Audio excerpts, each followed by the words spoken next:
chúng ta sẽ giảm cái nỗi sợ của mình bằng cách là đầu tiên biết mình là ai. Người ta sợ bởi vì người ta chưa biết người ta là ai.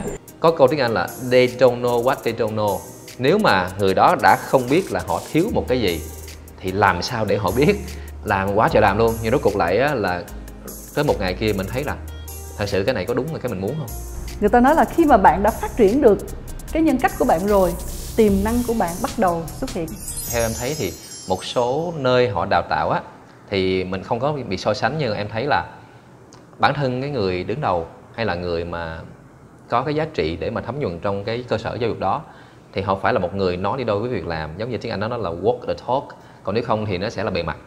Chẳng hạn như bây giờ trường General Powers trước giờ là nổi tiếng đào tạo nhiều diễn viên, ca sĩ, người mẫu và những người nó có tác phong mà cũng như ảnh hưởng xã hội rất là nhiều.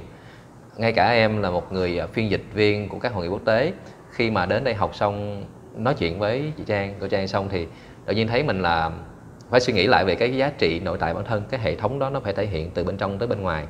Mà rõ ràng là khi em có một cái sự thay đổi đó thì mọi người cũng nhìn thấy sự tích cực của mình. Cái khóa học với Travis chẳng hạn. Nhưng có một cái điều rắc rối là có câu tiếng Anh là they don't know what they don't know. Nếu mà người đó đã không biết là họ thiếu một cái gì thì làm sao để họ biết. Chẳng hạn như họ có nhận thức được rằng là họ đang rất là dở về mặt giao tiếp xã hội không? Họ có biết rằng họ rất là dễ làm cho người khác tổn thương không? Chẳng hạn vậy. Thì nếu mà họ đã không biết thì làm thế nào để cô hay là các giảng viên ở đây có thể nói cho họ biết để họ thay đổi? Hôm trước trong cái khóa mà personal branding á, anh Khang có học đó, có nghĩa là để biết về bản thân mình á, thì chúng ta sẽ giống như nhà tâm lý học Joseph and Harry nói rằng để biết về bản thân chúng ta thì một con người chúng ta giống như cửa sổ 4 ô. Cái ô mà ta biết về ta và mọi người cũng biết về ta. Có ô chỉ có ta biết về ta mà thôi và người khác không biết về ta. Có ô mà người khác biết về ta mà ta không biết về ta, phải không ạ? Nhớ cái ô đó không? Và ô cuối cùng là ô mà không ai biết cả. Đó là ô có thể là tiềm năng, mà có thể là cái ô nó có thể là tiềm năng của một con người hoặc là một cái sự nguy hiểm khi người ta tiềm tàng. Thì để biết về bản thân mình á, thì trong cái cửa sổ thứ hai là mình biết mình, cái cửa sổ thứ ba là người khác biết mình phải lắng nghe người khác. Mình phải nghe người khác nói như thế nào. Mà giống như anh Khang nói thì tôi thấy rất là nhiều người trong chúng ta là cứ tưởng là mình đã biết rồi, tưởng là mình tự tin rồi, tưởng là mình đã tử tế rồi. Ngay cả bản thân tôi sau khi học ở đây xong, tôi cảm thấy là hồi xưa tôi nghĩ mình tốt bụng lắm, tôi nghĩ mình vị tha lắm. Thì nhưng mà sau khi học JB không thì tôi nhớ là hồi xưa lúc mà tôi 22 tuổi, 20 mấy 30, trong khoảng 20 đến 30 tới 35 tuổi, thực ra mình vẫn phải không phải tốt giống như mình nghĩ. Mình không phải vị tha như mình nghĩ. Cho nên đôi khi mình cứ tưởng mình hiền nhưng mà thật ra mình rất dữ, mà đôi khi mình tưởng mình dữ nhưng mà lại rất hiền, phải không ạ? Cho nên để nhận thức đúng về bản thân mình phải lắng nghe người khác. Mà dĩ nhiên thì chúng ta khôn ngoan thì chúng ta sẽ lắng nghe những người mà người ta có cái sự mà xây dựng, đóng góp xây dựng. Ví dụ bố mẹ của mình muốn mình tốt, bố mẹ mình nói mình phải lắng nghe bố mẹ. Những cái anh chị em ruột, những người bạn thân tình thì họ có những cái đóng góp tích cực. Ngoài ra thì trên mạng thì họ sẽ đóng góp bạn, nhiều khi đôi khi không giống như những gì bạn thì cũng nghe người ta đóng góp trên mạng, thì chúng ta cũng đừng quá yếu đuối. Có nghĩa là chúng ta phải lắng nghe, tham khảo để mà sửa chữa để được tốt hơn, chứ không phải lắng nghe rồi sau đó sợ hãi. Cái nỗi sợ thì nó làm cho người ta đi xuống. Cho nên đối với tôi thì làm sao, tại sao người ta lại đau khổ, tại sao người ta lại nguy hiểm, tại sao người ta lại như thế này thế kia, tôi nghĩ là bắt đầu từ nỗi sợ. Cho nên chúng ta sẽ giảm cái nỗi sợ của mình bằng cách là đầu tiên biết mình là ai. Người ta sợ bởi vì người ta chưa biết người ta là ai. Cho nên từ thời xa xưa thì các nhà triết gia cũng nói là điều quan trọng hơn cả là phải tìm hiểu bản thân mình. Bạn tìm hiểu bản thân mình đi, bạn biết mình giỏi cái gì, bạn biết mình dở cái gì. Bên cạnh đó mình lắng nghe người khác đóng góp về mình thì bạn sẽ thấy được cái hình ảnh của mình rất là rõ nét. Và lúc đó thì bạn mới tự tin. Như vậy cái này nó liên quan tới cái tư duy triết học của cả phương Đông lẫn phương Tây cô Trang. Tại vì trong những cái triết học mà sâu sắc của phương Đông thì họ cũng nói là cái cao điểm nhất là hiểu bản thân mình.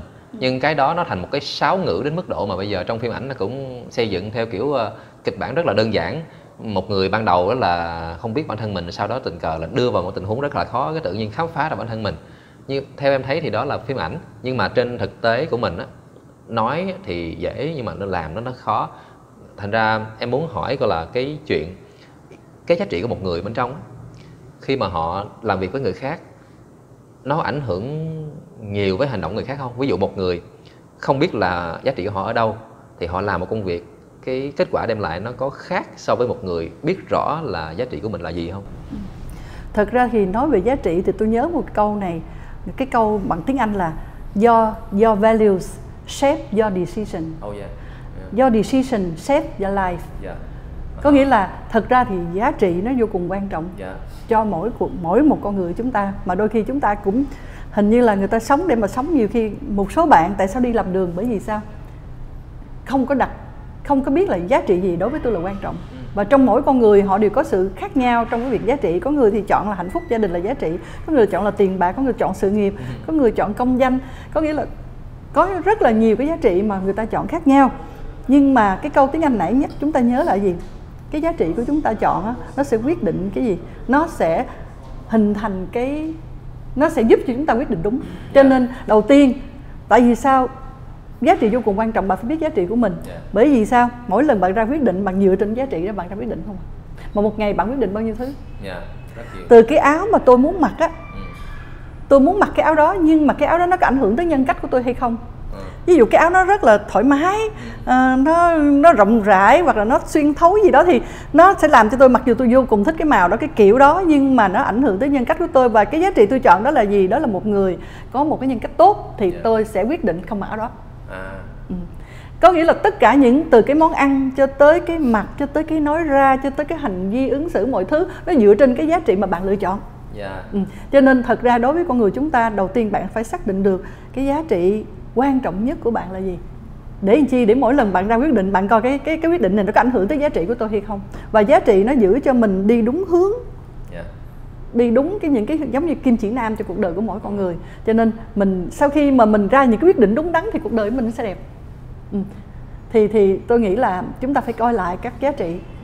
Giá trị gì nó quan trọng cho tôi. Ví dụ như tôi hay nói với bản thân mình từ nhỏ là tôi nói tôi phải là người tốt. Cho nên mỗi lần làm gì mà không phải là người tốt, tôi phải cái chuyện này nó làm cho tôi làm người tốt hay là người xấu đây. No, cái chuyện này nó làm cho tôi là người xấu, tôi không làm.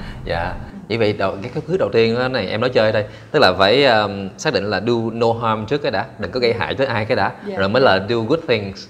Mà tới giai đoạn thứ ba phải là do good things mà well nữa. Thì cái well thì nó sẽ làm cho bạn tài hơn, nổi bật hơn những người khác. Như vậy nó liên quan tới việc mà chọn nghề nghiệp luôn ha cô Trang ha. Ví dụ như một cái đứa bé nó lớn lên, chẳng hạn như hồi xưa em ở tỉnh đi, em học tiếng Anh thì hồi đó xung quanh thì mọi người chỉ nói là học tiếng Anh giỏi, mốt đi làm giáo viên tiếng Anh thấy sống cũng được. Thì hồi đó em cũng có một định hướng đó thôi. Tới chừng tốt nghiệp ra rồi thì em mới đặt vấn đề lại là ủa, mình làm được nhiều thứ quá, thì em lại nhảy vô làm đủ thứ, kinh doanh quốc tế dùm lum cho em làm, thậm chí có thời gian làm giám đốc công ty nước ngoài tại Việt Nam nữa, làm quá trời làm luôn. Nhưng rốt cuộc lại á, là tới một ngày kia mình thấy là thật sự cái này có đúng là cái mình muốn không? Tại vì hàng ngày em vô một cái xưởng làm việc, rồi một cái văn phòng để mà đối với nước ngoài, để mà trao đổi qua lại, rồi kinh doanh quốc tế, thì tự nhiên mình thấy là nó không đúng với cái của mình lắm. Thì em mới chuyển qua làm phiên dịch, tại vì phiên dịch nó là một nghề nó vừa đem lại cái tốt cho xã hội, vậy đem lại cái tốt cho mình nữa. Thì em cũng cố gắng nói với học viên điều đó. Nhưng mà như vậy em thấy một số bạn bây giờ họ rất là bị lạc lối đó cô Trang. Trường Jordan Powers và đặc biệt là cô có một cái định hướng như vậy về đào tạo nhân cách con người. Nhưng tại sao cô chưa có đẩy mạnh cái phần quảng bá, nói cho người ta biết về trường của mình? Chắc nó cũng do cái tính cách của tôi. Có nghĩa là tôi chậm mà chắc, chứ tôi không muốn mà dục tốc bất đạt, mà đặc biệt là trong việc giáo dục về nhân cách của con người. Cho nên tôi kinh nghiệm trong những năm đầu tiên mà bắt đầu start up thì tôi thấy cái việc quảng cáo là cái công ty nước ngoài bên nước ngoài họ bắt tôi phải quảng cáo như thế nào. Nhưng mà cái quảng cáo xong rồi thì tôi thấy là nếu mà cái chất lượng của mình á, nó không tốt á, thì nó cũng vừa tốn tiền mà vừa mất lòng tin. Cho nên là tôi 1-2 năm đầu tiên tôi quảng cáo, sau đó tôi ngưng quảng cáo. Ngưng quảng cáo luôn á. Có nghĩa là tôi không quảng cáo trên báo chí này nữa, mà tôi chỉ tham gia ví dụ cuộc thi Hoa hậu Hoàng Vũ hay gì thì tôi tham gia vậy thôi. Nhưng mà thật ra tham gia bởi vì mình tham gia mình muốn đóng góp thôi, chứ không phải tham gia để mà quảng cáo trường đâu. Mà tôi muốn làm sao mà trường tự nó có cái danh tiếng. Và thường là tôi tới giờ phút này vẫn còn tồn tại là nhờ gì truyền miệng. Có nghĩa là những người học họ sẽ nói với những người khác đến trường học. Và tôi nhờ cái đó mà để mà, tại vì sao tôi không muốn là mình quảng cáo mà cái phí mình quá cao rồi người ta cứ nghĩ là mình bán rồi mình lấy tiền cho nhiều vô rồi mình kinh doanh giáo dục, thì tôi không muốn mang cái tiếng đó. Cho nên tôi muốn là nếu mà người ta thấy tốt người ta sẽ giới thiệu bạn, và tôi không cần phải quá nhiều mà học sinh để thu được rất là nhiều tiền, mà tôi muốn là cái gì uy tín.